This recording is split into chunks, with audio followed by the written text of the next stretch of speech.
Was poppin' balls gang. Welcome back to CEO French Reactions. So look, y'all, we about to get into this. When Tyson inflicted maximum damage on Frazier. Alright? So we all know, like, that nigga Mike Tyson hit harder than the motherfucker. You feel me?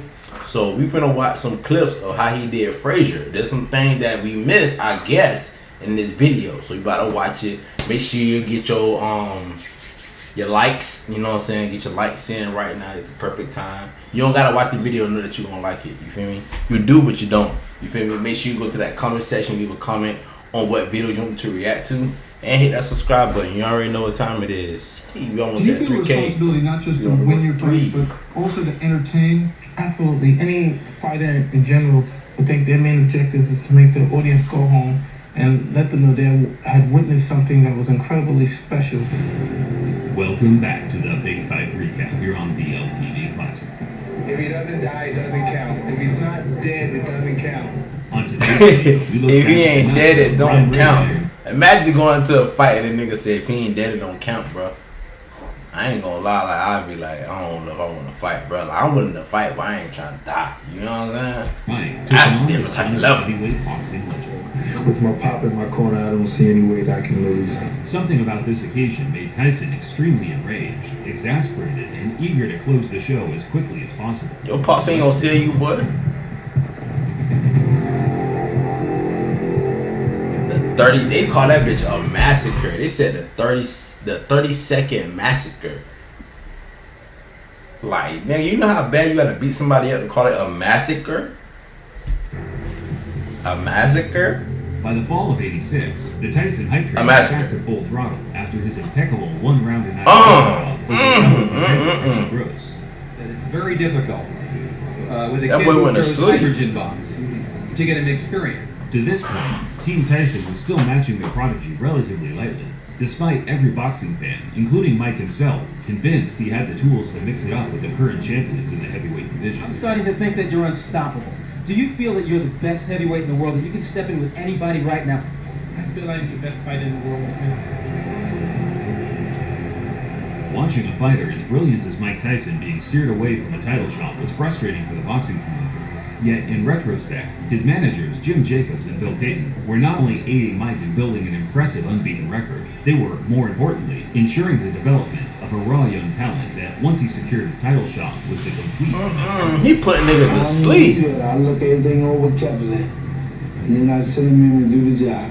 The former Hall of Fame legendary heavyweight champion, Joe Frazier, who famously beat the previously unbeaten Muhammad Ali in 1971's Fight of the Century, took an entirely against-the-grain approach as to how a fighter should be developed during his managerial years post-retirement. I'm not in charge, you know. If they say, fight King Kong, I'm ready. All I have to do is get my body in condition and my mind and spirit, and I'm ready.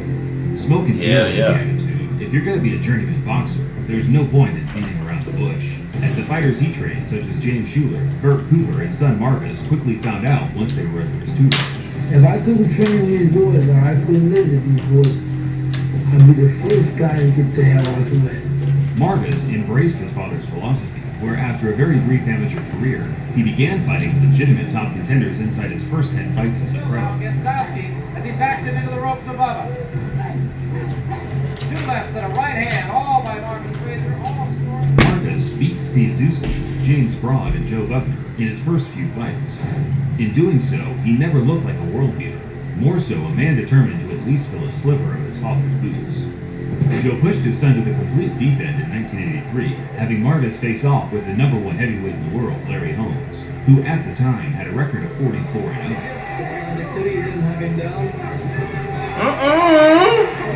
As many experts predicted, that nigga sleep like I'll be sleeping that night. Larry made sure every spectator at ringside, including Marvis's father, knew of it. Hey, look.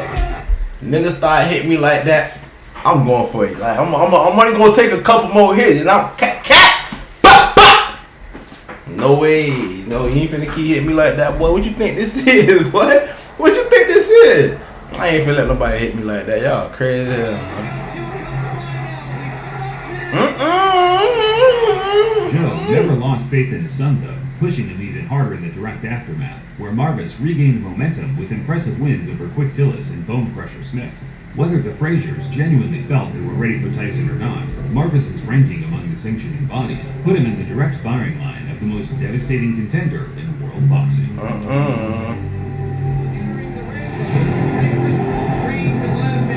24 wins, 0 losses. That boy got numbers like Gervonta Davis. Tyson met Frazier at the Civic Center in Glenville. 1986. I wasn't even born yet.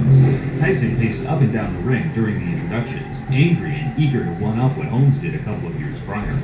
He later admitted that he was scared, but wanted to project his fear onto Marvis, who, by the looks of things, had the exact same idea. Three judges. The referee does not scoring on the round system, supplemental 4-point scoring system if the rounds lined up even, and the 3 knockdown rule is in effect. Tyson comes out slugging.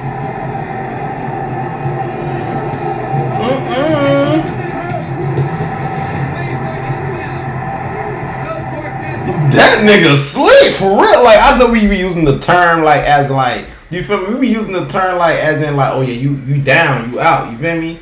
But this nigga really went to sleep. Like, this nigga taking a nap on the ropes. The man take, bruh. Wow. Yeah, I ain't gonna lie, I'd never fight Tyson. Boy, I have to kill that boy. That boy throw a fist at me, hoping they don't land, bitch. Shit. If Tyson ever get physical with me, hey y'all, where my gun at? Shoot this nigga. Hell no, look at this shit.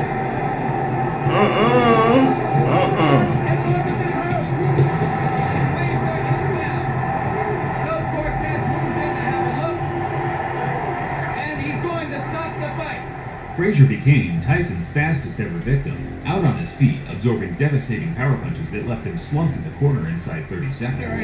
Marvis is badly hurt at this point. Uppercut again, and now Marvis is out on his feet. Everything after this is just incidental.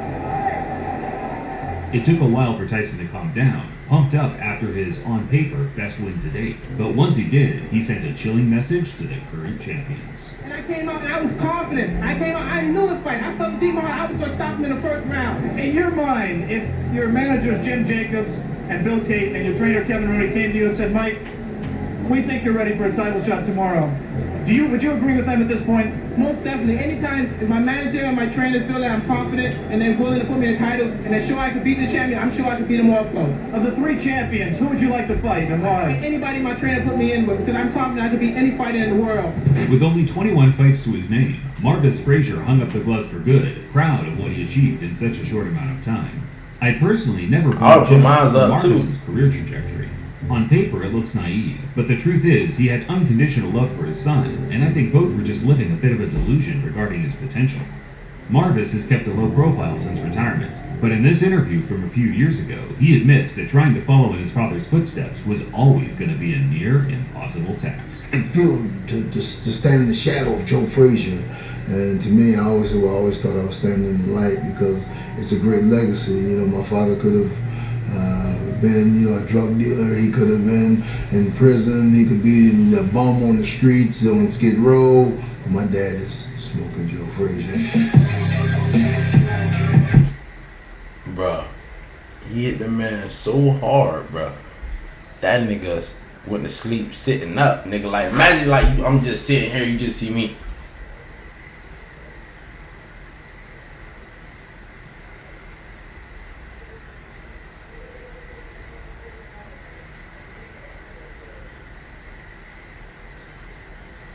Alright, we out, bro. What the fuck? I don't know, bro. I'm just zooted in. Bye.